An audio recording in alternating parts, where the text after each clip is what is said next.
Kia ora, ko Nicole Takawingwa. Today I'm going to give you a small presentation on palliative care. As you can see, we're going to look at 5 important parts of palliative care. Definition and key principles. We'll be looking at the Māori view, te whare tapawhā, te ara whakapiri, person-centred care, and then at the end we have a little scenario that we will go over about Mrs. W, who is currently suffering from breast cancer. Okay, so definition and key principles.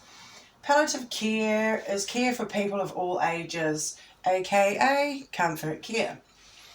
For an HCA as an approach that improves the quality of life when facing problems associated with life-threatening illness and treatment of pain, building advanced healthcare plans and that are person-centered with a holistic approach that help maintain as much independence and consideration for the individual and their whānau.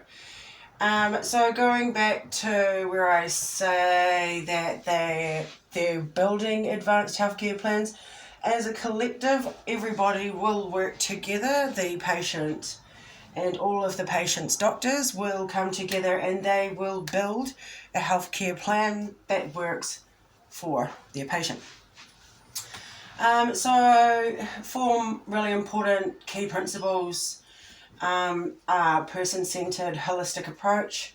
And so this person-centered holistic approach is characterized by the treatment of the whole person, and we take into consideration the mental and social factors of each and every individual that is our patients, rather than just the symptoms of the illness, and we look at them as a whole. We also look at the access to care and support systems. This means having the timely use of personal health services to achieve the best outcomes. The access to healthcare consists of 4 components. Number 1 is coverage, which facilitates the entry into the healthcare system. Number 2, services, having a usual source associated with receiving recommended screening and prevention services, which is very important. Number 3, timeliness, the ability to provide healthcare when the need is recognised. And number 4, the workforce, which is us as healthcare workers, and making sure that we are capable, qualified, and culturally competent workers, and we provide them with the best healthcare that we can. Independence and reassurance. Now, we always want to make sure that our patients come first, and keeping them independent is a very important thing. Studies have suggested that calm, stress-free healthcare environments have a positive effect on the body's ability to heal. In addition, fostering patient independence and self-management ultimately leads to better outcomes and less hospitalizations. So we want to make sure that they are working as hard as they can, without pushing themselves too far, but maintaining the best possible lifestyle that they possibly can, with the help of us and the medical teams.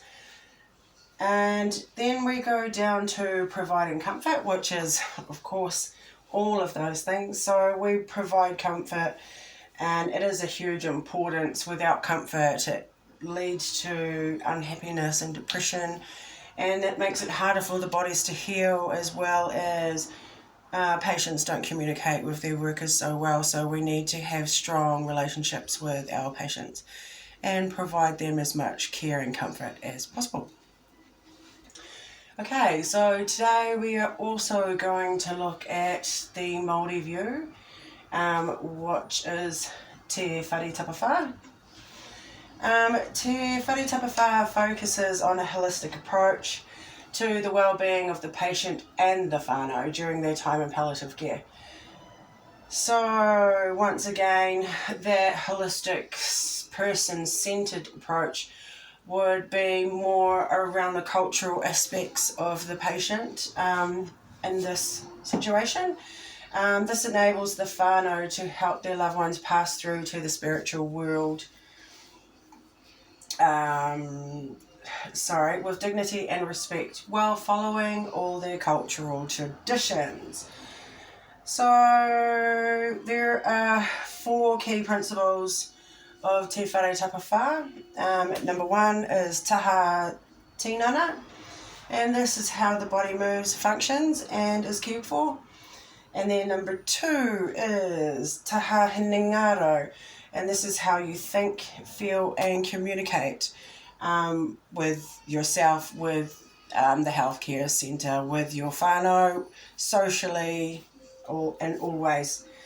Taha Wairua is your spiritual essence, who you are as a person and where you come from and where you are going in life, which is really important because when you're sick, you need to be thinking about the future, which means that you need to be focusing on the basis of getting better so that you have a future. And Taha Whānau, who you share your life with and who your personal and professional relationships are with.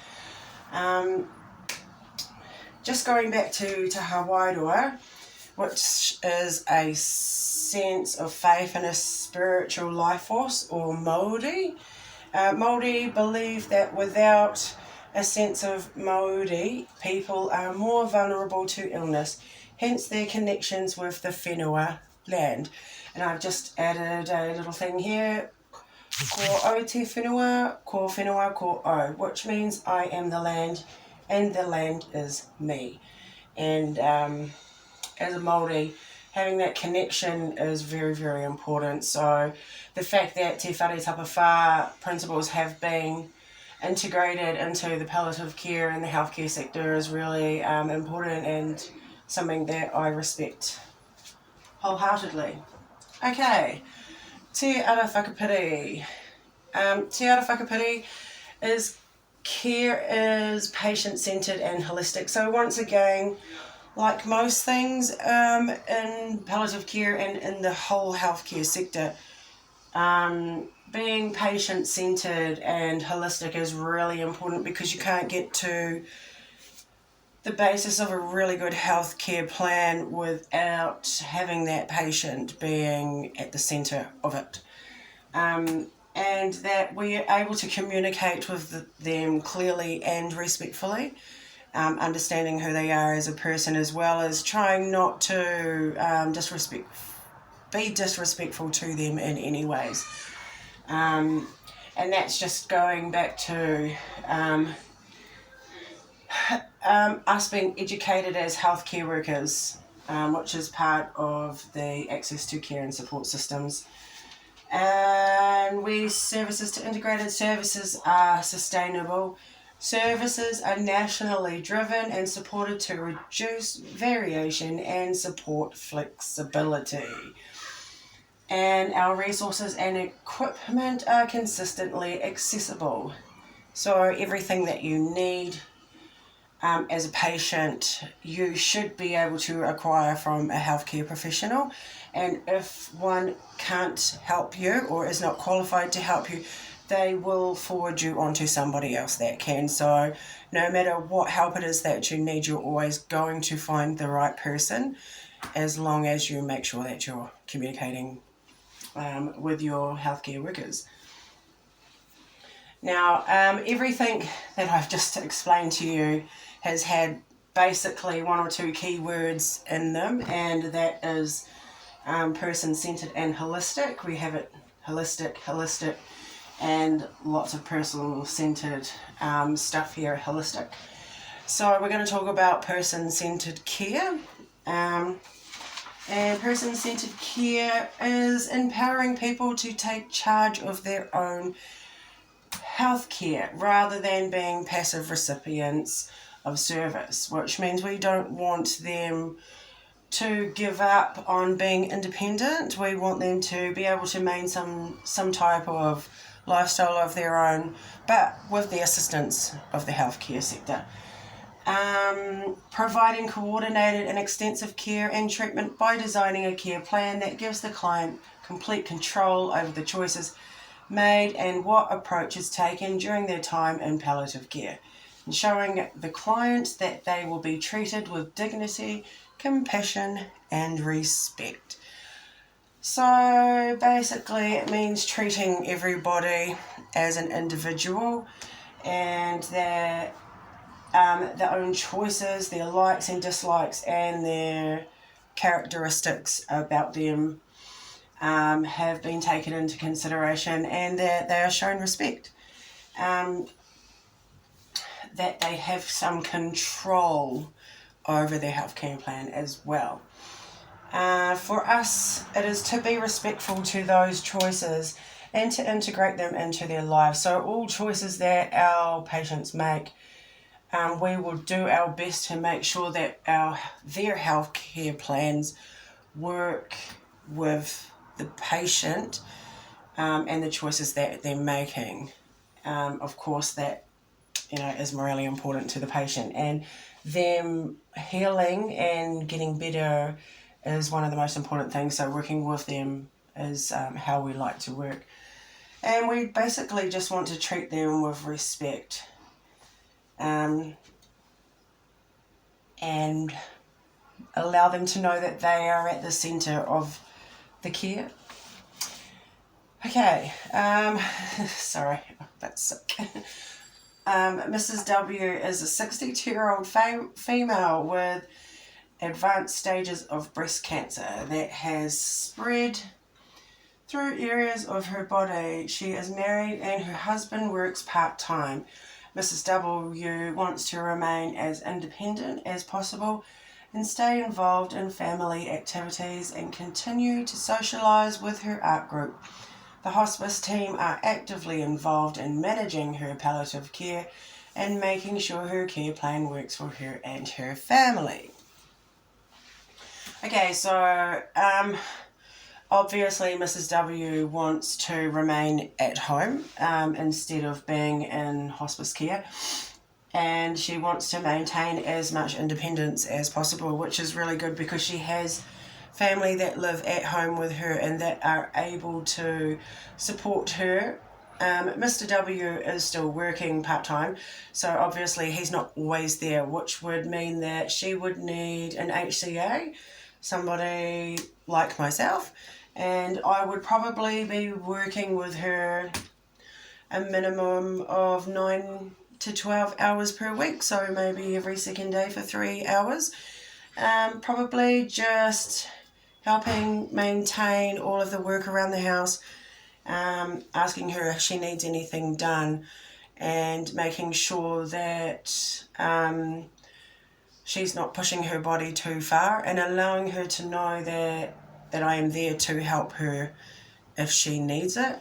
She would also be on an advanced pain care plan, I would say, and it would probably be just good for myself to make sure that she is sticking to the medication that she has been advised to take, and often sit down and talk with her and see how that medication is working, if it is working for her, and be able to report back to the healthcare team if it wasn't, and let them know so that they could look at other areas or other ways to help Mrs. W with the pain relief. And if the healthcare plan wasn't working for her in other ways that they could work around it, that would make her life a lot more comfortable. That would work for her and her family. And she also likes to socialise with her art group, so always just asking her how those things are going and making sure that she has an overall happiness about her. Being happy whilst you're sick is probably one of the hardest things to do, but I think it's really important that you, somewhere in between all of that hecticness, try and find somewhere to make room for yourself to be happy. And that's where family and friends come into the picture as being a really important part of that. So I would basically just be going to help her with any of the heavy lifting or hard work that she cannot handle, making sure that the plan that has been left for her is working, and if not, be leaving notes for the right people to look at, making that plan work better for her. And just making sure that her overall happiness is good, and that her family and her friends are there for her, and she is getting everything that she needs. So yeah, this is my excuse me, presentation on palliative care and how I look at it. So thank you very much.